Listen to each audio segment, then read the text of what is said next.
Minute है। चलो देखो भाई, परसेंटेज चल रहा था, थर्ड क्लास है ये परसेंटेज की।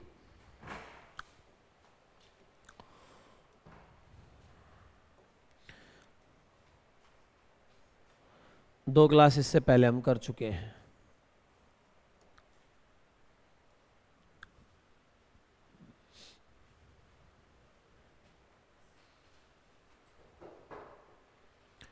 यहां से इनकम एक्सपेंडिचर के क्वेश्चन है, लास्ट क्लास में शुगर वाले कराए थे मैंने।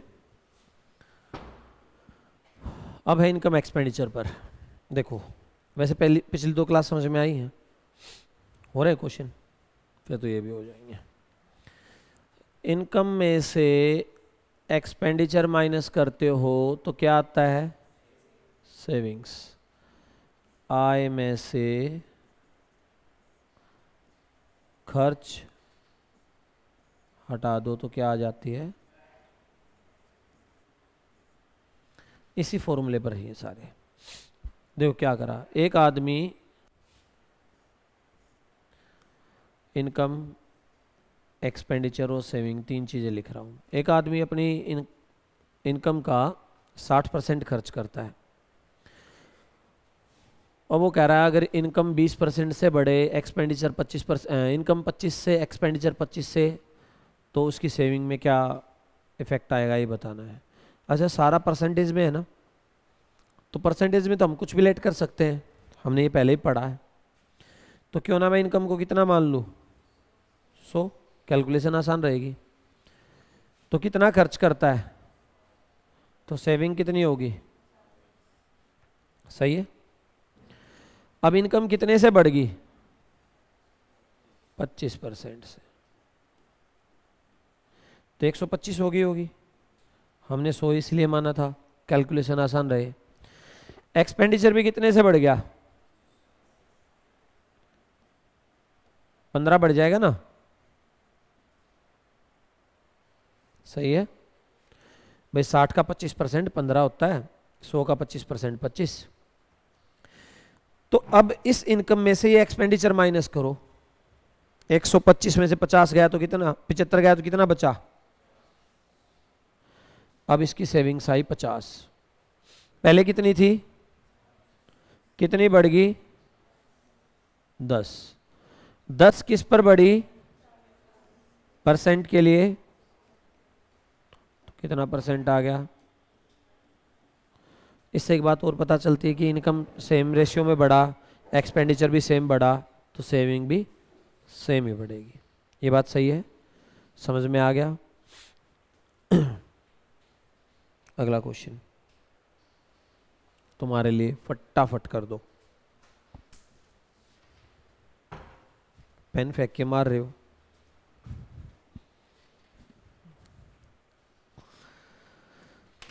करो भाई। इनकम का 75% खर्च करता है, इनकम को बढ़ाया 20% से, एक्सपेंडिचर को बढ़ाया 10% से, तो उसकी सेविंग्स में कितना चेंज आएगा ये बता दो।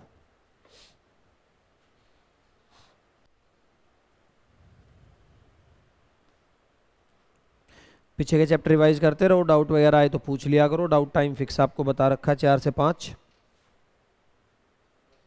50%, वेरी गुड। कल कहाँ था? यहीं था? यहाँ तो नहीं था, यहाँ तो वो था ऋषभ। अच्छा आया भाई, अभी हटूँ आगे से, क्वेश्चन नहीं देखा है। 50%, तबीयत हुई तेरी ठीक? तबीयत हुई ठीक? नहीं हो रही? डॉक्टर चेंज कर ले भाई फिर। हाँ दवाई चेंज कर, कहने का मतलब डॉक्टर नहीं, दवाई। देखो भाई, इनकम मान लिया 100 है, एक्सपेंडिचर है इसका 75% खर्च करता है, खर्च कितना हो गया? सेविंग, यानी बचत कितनी आई? बोलो, सही है। इनकम कितने परसेंट से बढ़ गई? कितनी होगी? 120। एक्सपेंडिचर कितने से बढ़ा? कितना हो गया? 7.5 बढ़ेगा ना।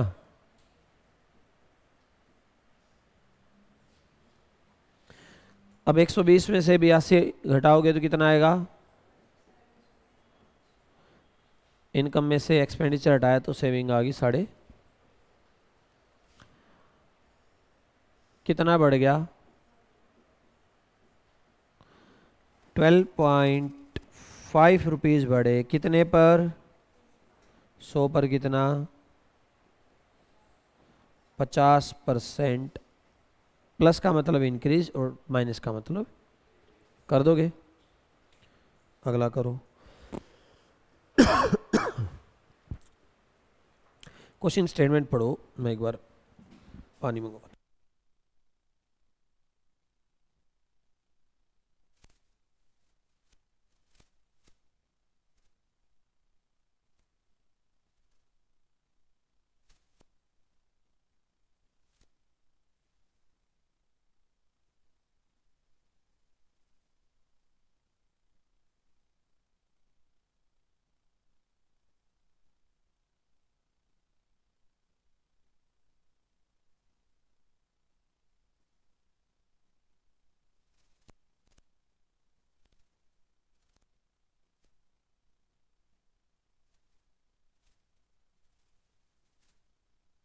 हुआ कुछ?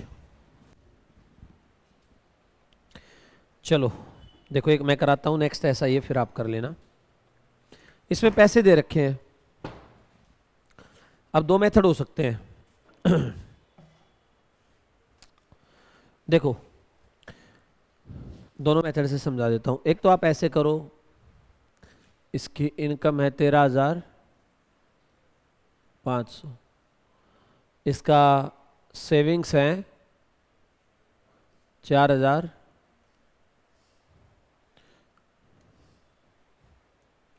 सेविंग्स है 4,000,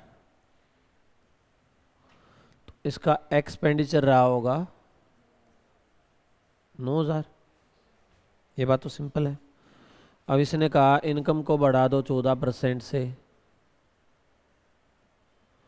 इसको बढ़ा दो 7% से, फिर वो माइनस करके आंसर आ जाएगा। एक तरीका और देखो, आपको दे रखा है सेविंग्स और इनकम,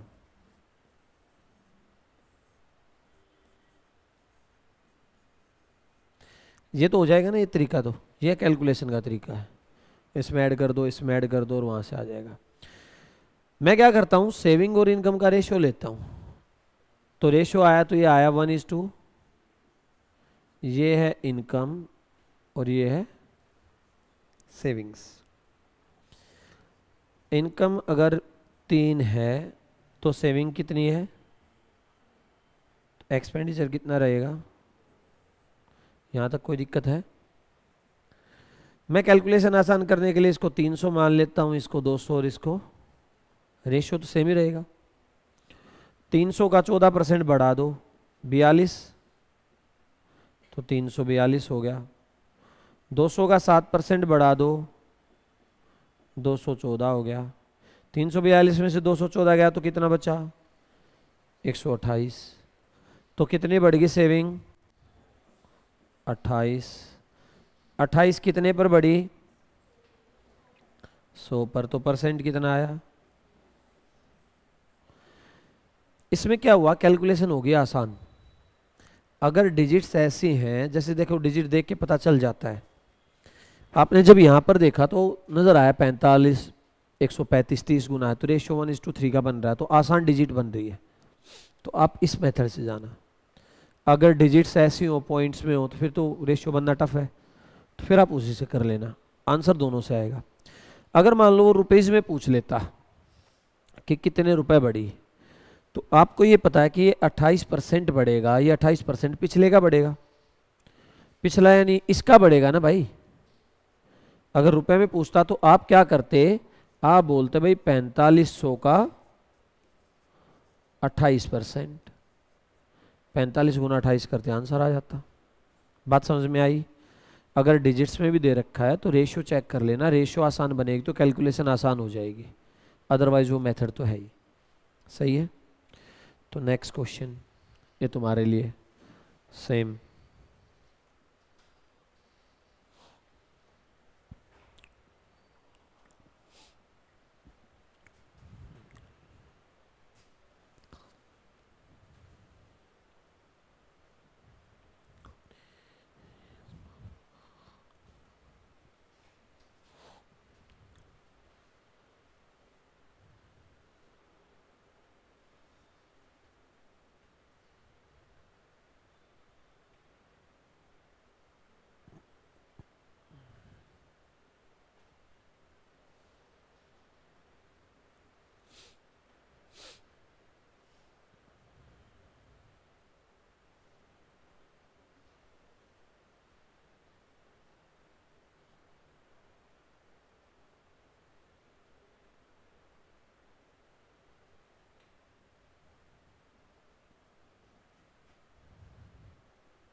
12.5%। करो और करो।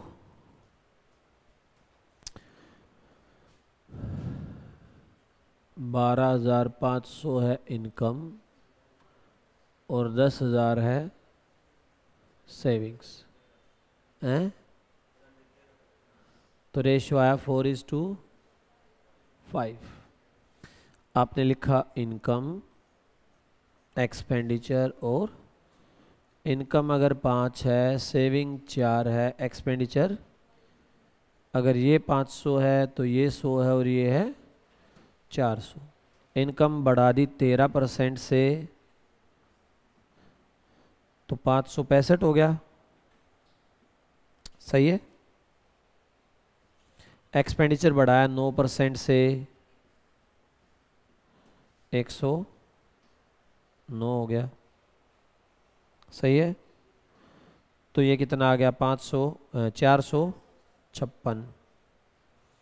तो बढ़ गया कितना 56 बढ़ा 56 कितने पर बढ़ा और इंटू 14 पॉइंट है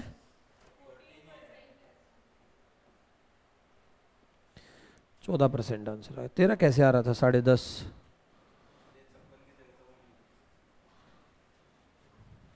ये तो आसान कैलकुलेशन है। अच्छा डिजिट टफ आ सकती हैं, मैं आसान पर तुम्हें कॉन्सेप्ट प्रैक्टिस करा रहा हूँ, टेस्ट में तुम फंसी जाते हो टफ देते ही। या 12,750 हो सकता है, या 11,970 हो सकता है, डिजिट्स कुछ भी हो कॉन्सेप्ट यही रहेंगे, सही है। अब देखो अगला क्वेश्चन ये है, अगर इनकम टैक्स का रेट 17% से बढ़ जाए तो किसी की नेट इनकम 3% से कम हो जाती है, तो इनकम टैक्स का रेट बताना है कितना परसेंट है। क्वेश्चन समझ में आया? नेट इनकम क्या होती है, देखो net income income minus tax, शुद्ध आय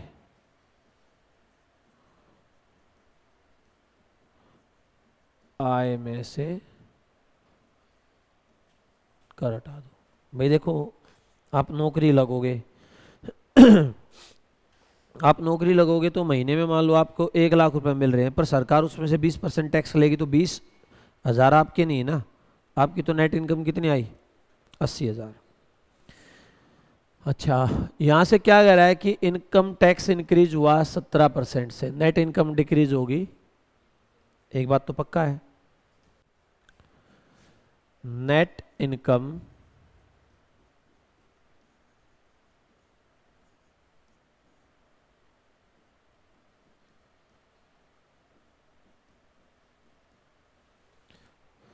भाई इनकम टैक्स अगर बढ़ेगा तो नेट इनकम कम होगी, है ना। एक दूसरे का उल्टा है, इनवर्सली प्रोपोर्शनल लिखते हैं इसको, विलोमानुपाती ऐसा कुछ वर्ड होता है। मेरे को ये पता है जब इनकम टैक्स बढ़ेगा तो नेट इनकम क्या आएगी, डाउन। चलो इसके दो तरीके हैं क्वेश्चन को करने का, एक तो डायरेक्ट है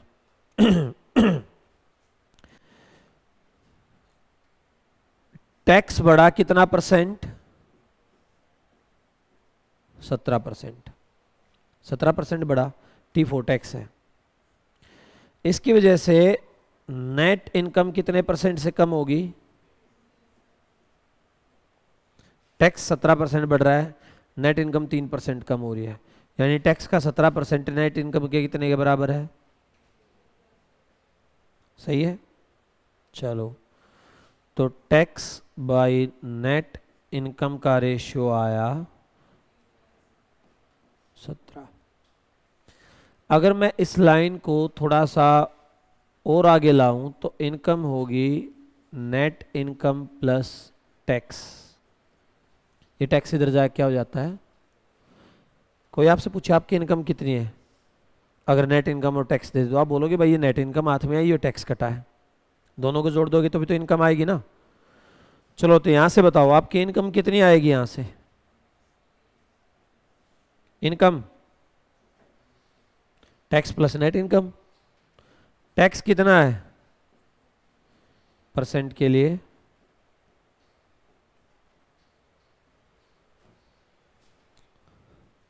करना तो पेपर में यही है, ये वाला है, और सारा मैं समझा रहा था ऐसा क्यों होता है। तुम्हारा सॉल्यूशन तो यही है 2 लाइन का।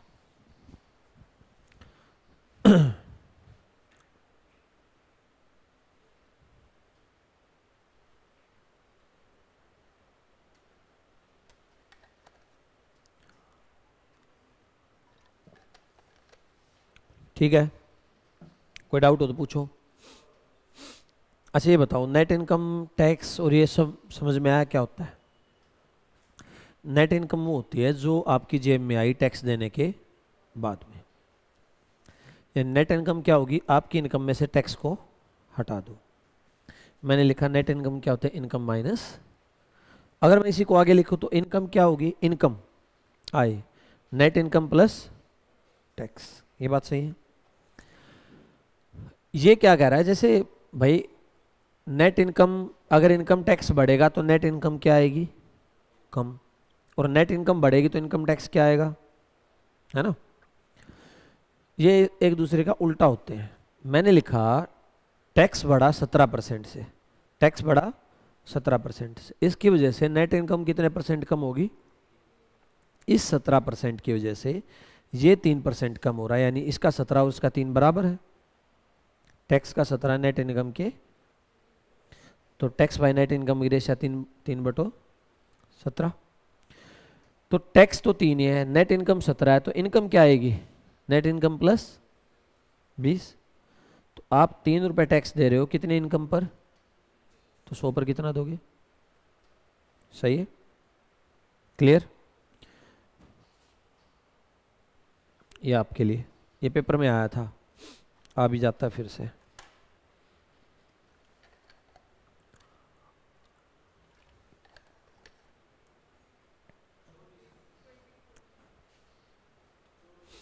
सही है।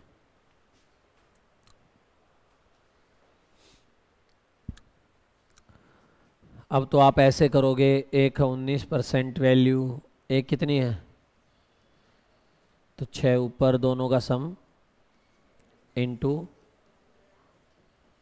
है ना, डायरेक्ट ही कर दोगे। अब तुम्हें टैक्स भी देना आ गया है, सेविंग भी करनी आ गई है, एक्सपेंडिचर भी करना आ गया, बस नौकरी नहीं मिली है, काम सारे सीख लिए, है ना। चलो अच्छी बात है, पहले सीख लोगे तो पैसा बर्बाद नहीं करोगे। अगला, एक एग्ज़ाम हुआ, उस एग्ज़ाम में एक स्टूडेंट को 36% नंबर मिले और वो 32 नंबर से फेल हो गया। इस बात को समझ रहे हो क्या कह रहा है, देखो ये है पास होने का लेवल, कुछ मार्क्स है, यहाँ के पास होगा बंदा, उसको 36% नंबर लाया तो इससे 32 नंबर कम रह गया, सही है। क्वेश्चन मैं समझा रहा हूँ, वहाँ मत देखो।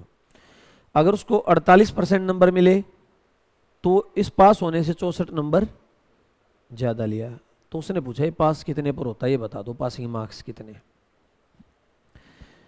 देखो पहले उसको मिले 36% और फिर मिले, यहाँ 32 नंबर कम रह गए और यहाँ 64 नंबर। ये है क्वेश्चन, समझ में आ गया। मान लो यहाँ के पास होता है तो पहले केस में इससे 32 नंबर कम रह गया था और दूसरे केस में इस पॉइंट से 64 नंबर ऊपर चला गया था।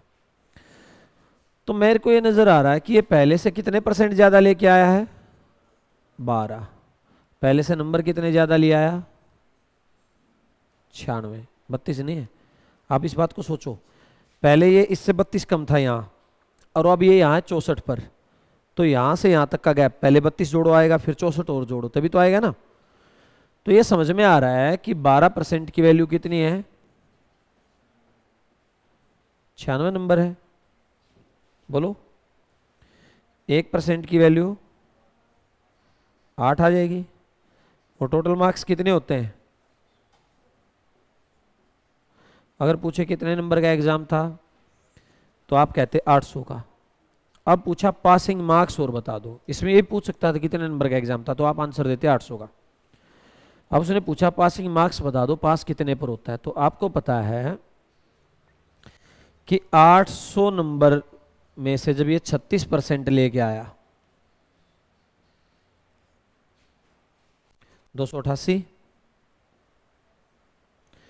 288 नंबर आए होंगे, तो 32 नंबर से फेल हो गया था। 32 से क्या हो गया था, तो इसमें 32 क्या और जो करने पड़ेंगे, है ना, कितने पर पास होता है, या आप 64 वाले तरीके से चले जाते, 800 का कितना परसेंट, 384। जब 384 लाया तो 64 नंबर क्या थे, तो ज्यादा हटा दो उसमें से, कितने पर पास होगा। बात समझ में आ रही है, किसी एक साइड से करना, आंसर आ जाएगा। समझ में आ गया। अगला क्वेश्चन तुम्हारे लिए सेम दे दूं, छाप लिया, आंख आंखों में, जल्दी से रट्टा मारते हैं अगला जल्दी करने के लिए।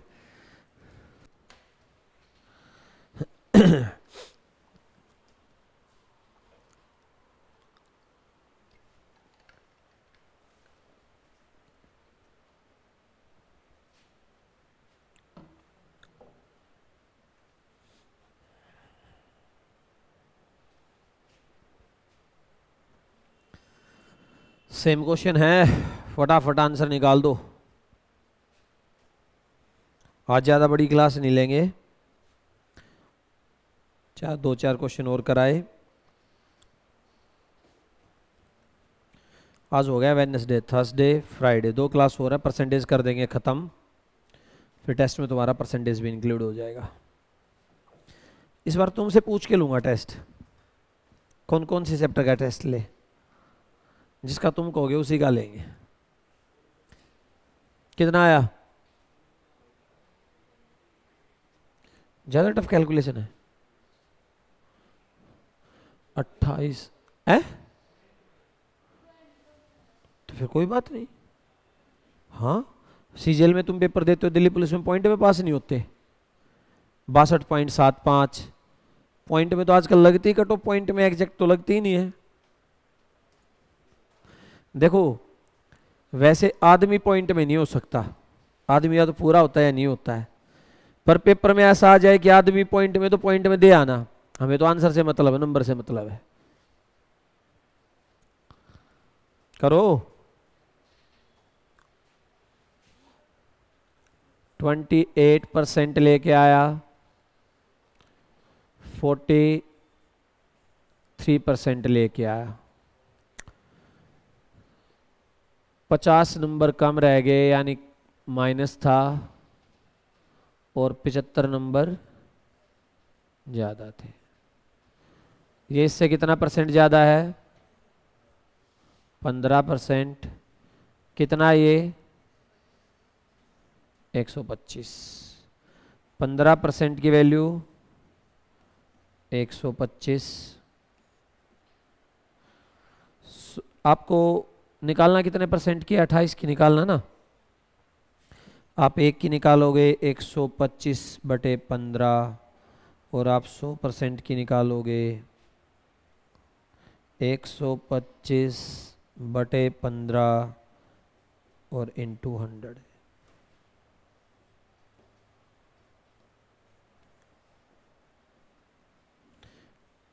2500/3 आ गए टोटल। अब ये लेके आया कितना परसेंट, 28, इसका 28% निकालोगे, कितना, अच्छा, इसका 28% निकालोगे, और प्लस इसमें कितना कर दोगे, ये आपका आंसर हो जाएगा। यही करा था सबने, पेपर में निकाल के भी आना पड़ेगा पॉइंट में। तुम आजकल तुम्हारा क्या हो गया ना, तुम्हें कैलकुलेशन चाहिए ऐसी, 2 दूनी 4, 4/2, आंसर 2 कैलकुलेट। अच्छा तुम्हें ये तो नजर आता होगा, प्रीवियस ईयर देखिए कैलकुलेशन तो कराता है पॉइंट्स में। चलो अगला क्वेश्चन है। अच्छा, इलेक्शन का कॉन्सेप्ट समझा देता हूं पहले मैं तुम्हें।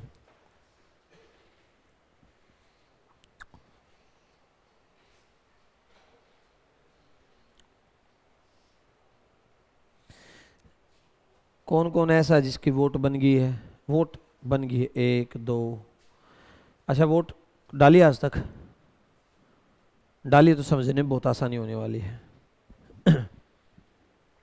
हंस रहे हैं, नहीं डाली है? देखिए वोट डलती हुई। इलेक्शन का समझ लो, ये चीज समझ में आएगी ना तभी आगे क्वेश्चन समझ में आने वाले हैं।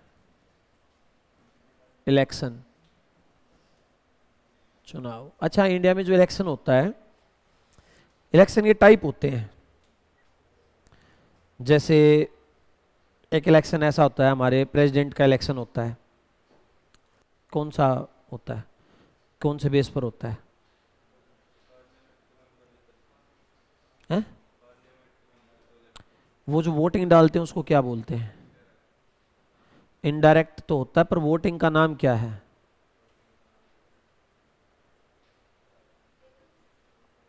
हाँ, एकल संक्रमण।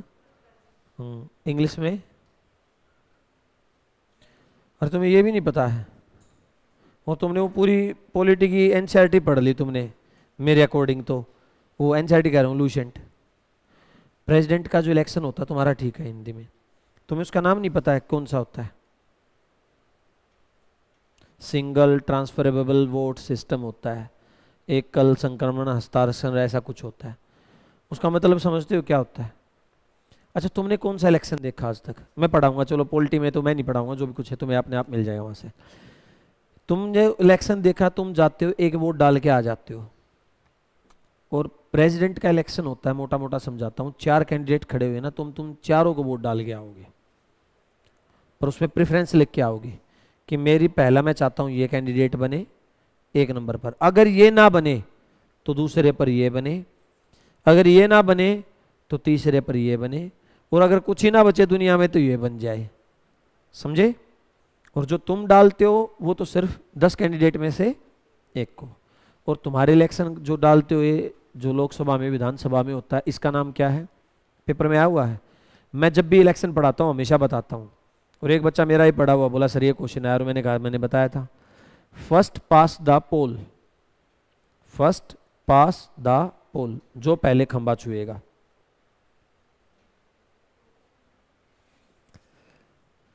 देखो जीतना तो क्या होता है, मान लो 100 वोट हैं और विनिंग तो मेजोरिटी की होती है, तो मेजोरिटी तो इसमें कितने में बनेगी? 50 प्लस में, है ना? पर हमारे इंडिया में ही नहीं है। 100 वोट हैं और कैंडिडेट खड़े हो गए 5 कैंडिडेट खड़े हो गए, एक को मिल गए 25 वोट, दूसरे को मिल गए 20, तीसरे को मिल गए 18, चौथे को मिल गए 12, 18 12 30 20 50 75, इसको 15 कर लेते हैं। दोबारा इलेक्शन होगा? बड़ा टफ क्वेश्चन पूछा तूने। ड्रॉ हो गया, टाई हो गया, मैच ड्रॉ होता टाई होता क्या होता है? दोबारा हो गया ना। 25 45 15 60 18 78, अभी 22 बच गए, चलो एक को मिल गए 22। इंडिया में ऐसा होता है, 100 वोट थे, 5 कैंडिडेट खड़े हो गए और 5 कैंडिडेट में ऐसे बने। डेमोक्रेसी ये कहती है जो मेजोरिटी का होगा, तो मेजोरिटी तो प्लस 50 प्लस होनी चाहिए, इसमें 50 प्लस किसी को नहीं है। पर यहाँ विनर कौन होता है? 25 वाला विनर होता है इंडिया में। इस पॉलिसी को जो ये मेथड इसको बोलते हैं फर्स्ट पास द पोल, जो पहले खंबा छुआ है, जो आगे है भाई सबसे, वही विनर है। यहाँ कोई क्राइटेरिया नहीं है। काफ़ी जगह ऐसा भी हो सकता है डेमोक्रेसी में जो 50% होगा, और एक्चुअल डेमोक्रेसी जो सही होनी चाहिए, लोकतंत्र, वो होना चाहिए पावर इसी रेशियो में बढ़ जाए। भाई सब आदमियों का मत है ना, तो जिसको जितने वोट मिले उसको उतने % पावर मिल जाए। तो इसमें रोज लठ बजेंगे। ये 2 45 वाले हैं, ये 3 इकट्ठे हो गए, इनको 0 कर देंगे, कहते तुम्हारा क्या, हम इकट्ठे हैं। फिर किसी बिल पर ये दोनों इकट्ठे हो गए, 3 इकट्ठे, ऐसे। तो स्टेबिलिटी के लिए चूज किया जाता है, ये पॉलिटी में आएगी सारी चीजें। इसके पीछे उन्होंने क्या सोचा, जो कॉन्स्टिट्यूशन जिन्होंने लिखा ना, बहुत तगड़ा दिमाग था उनका।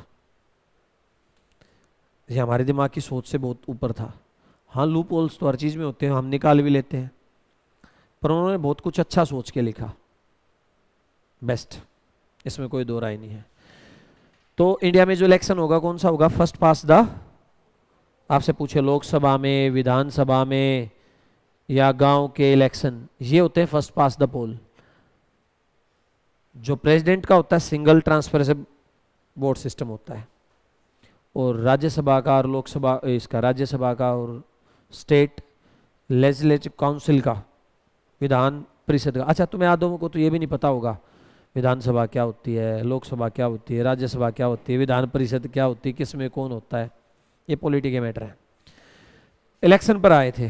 देखो, इलेक्शन शुरू होगा तो सबसे पहले आती है वोटिंग लिस्ट। वोटिंग लिस्ट, मतदान सूची, ये क्या होती है?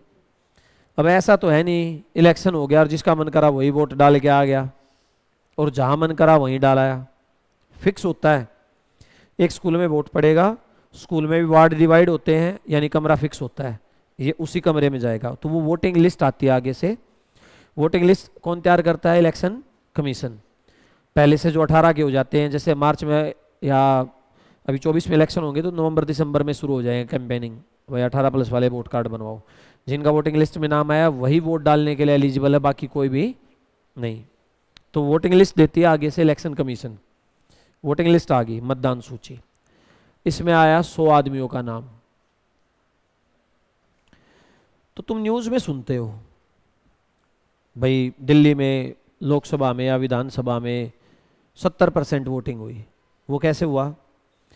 ये लिस्ट वहाँ पर वोटिंग सेंटर में रखी रहती है, आप वोट डालते हो, शाम को इनकी काउंटिंग होती है। 100 कैंडिडेट का नाम था, पर वोट डालने के लिए कितने कैंडिडेट आए?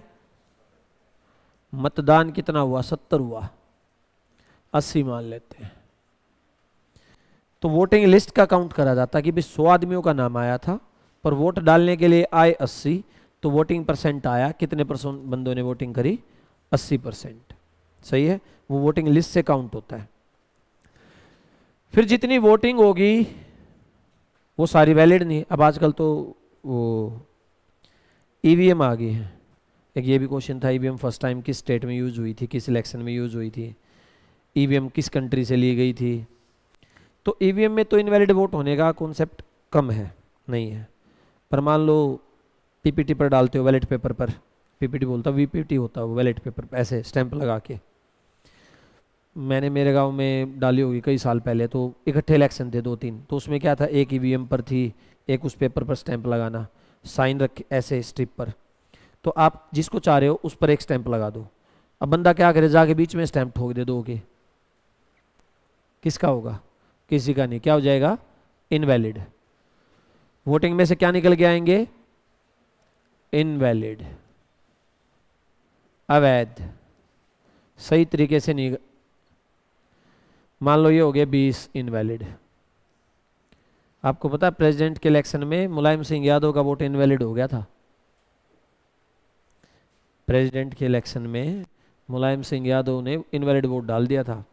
तो इस बात की बड़ी खिल्ली उड़ी थी कि इतने पढ़े लिखे आदमी भी इनवैलिड डाल रहे हैं, जो वहाँ रोज़ प्रैक्टिस करते हैं बैठकर वोट लेने की, पर देते टाइम नहीं दे पाए। तो वैलिड कितने बच गए? वैध 60 बच गए। ये 20 किसी की नहीं है, बीच में जिसने स्टैंप लाई ना वो इसका ना वो बाहर हो गया वोटिंग से। अब ये गिने जाएंगे 60। 60 में से मान लो एक कैंडिडेट ले गया 40 वोट और एक को मिल गए, तो ये हो गया और ये हो गया। कैंडिडेट एक से ज़्यादा भी हो सकते हैं। तो प्रोसेस शुरू होता है वोटिंग लिस्ट से, फिर आती है वोटिंग, फिर आता है इनवैलिड, फिर आते हैं वैलिड, और वैलिड का होता है डिवीजन। बात आई समझ में? सही है। तो अगला क्वेश्चन पढ़ो, इसमें अच्छे अच्छे क्वेश्चन भी आएंगे। मैं आज बिल्कुल 1-2 बेसिक से करा रहा हूँ। कह रहा है एक इलेक्शन में 2 कैंडिडेट थे, कैंडिडेट ही 2 हैं, 10% of total voting are declared invalid. Total voting का मतलब जितना मतदान हुआ उसमें से 10 क्या हो गए, अवैध। चलो तो 100 मान लेता हूँ, कैलकुलेशन क्या रहेगी, इजी रहेगी।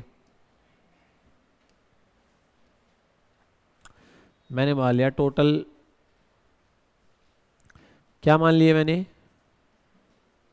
क्या मानोगे, वोटिंग लिस्ट का जिक्र ही नहीं है, जिक्र नहीं तो क्यों मानूंगा। इसने सीधा बोला क्या है टोटल, तो वोटिंग सही चलेंगे। वोटिंग लिस्ट का जिक्र करेगा तो वोटिंग लिस्ट पर आएंगे। मान लिया टोटल 100 वोटिंग हुई, उसमें से इनवैलिड कितने हो गए, 10% था ना।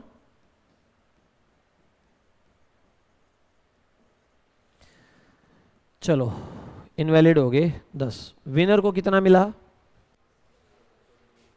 60% ऑफ, लाइन को हमेशा ध्यान से पढ़ना है इलेक्शन के क्वेश्चन में, जो बोला जाए उतना। टोटल वोटिंग कितनी है, 100 में से विनर को मिल गया W4 विनर। 100 में से 10 तो किसी को नहीं है, 60 ले गया विनर, कितने हो गए, 60 और 10, बचे कितने वोट, 2 ही तो कैंडिडेट थे, ये लूजर के, हारने वाले के। कितने वोट से जीता, 30 वोट ज्यादा लाए ना। वो कह रहा है कितने से जीता,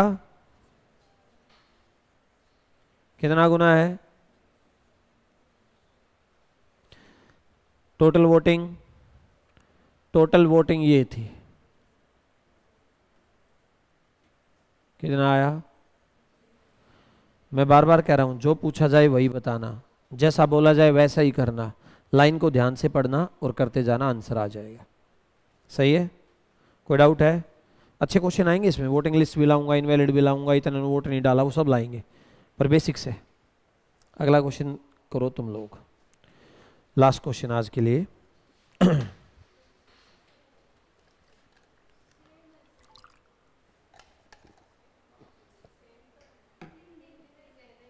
अच्छा हिंदी इंग्लिश का देख लो भाई, ये इंग्लिश वाला करना, ये मत करना। इलेक्शन में 2 कैंडिडेट थे, 20% वोट हो गए इनवैलिड, विनर को मिले 55% और 6250 से जीत गया। वैसे वोट पॉइंट में नहीं आता है, पर निकलवा दे, जैसे स्टेटमेंट में कुछ ऐसा दे दिया तो निकाल देना, तुम्हारा काम आंसर निकालना है।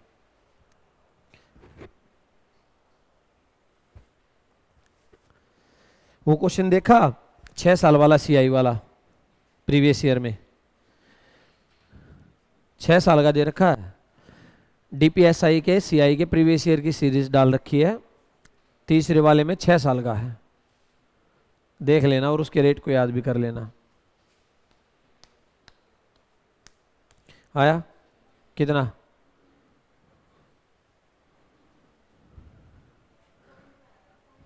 कोई बात नहीं, मैंने कहा अगर पॉइंट में वो दे रहा निकाल दो, तुम्हें तो मेथड से मतलब है।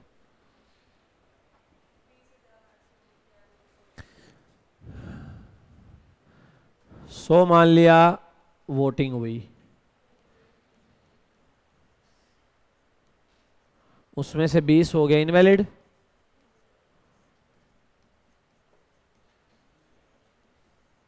वैलिड कितना होगा वो तो छोड़ दो, विनर को मिले 50, कितना हो गया टोटल 70, बचा कितना, ये हो गए, कितने से जीत गया, 30 से, 6 2 8, ये 6210 कर लेना, फिर आंसर आ जाएगा ठीक। ये जीता 6200, इसका कितना गुना,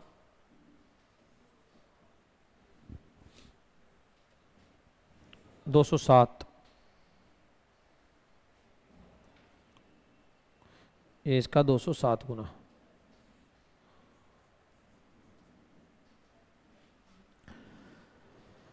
क्या पूछा, टोटल वोटिंग 20,000। अब अगली क्लास में इस पर अच्छे अच्छे क्वेश्चन आएंगे, मैं लैंग्वेज चेंज करूंगा, इनवैलिड वोट भी लेके आएंगे, बहुत अच्छे अच्छे। आज के लिए इतना ही, इसको रिवाइज करना। नेक्स्ट क्लास में करेंगे। Thank you.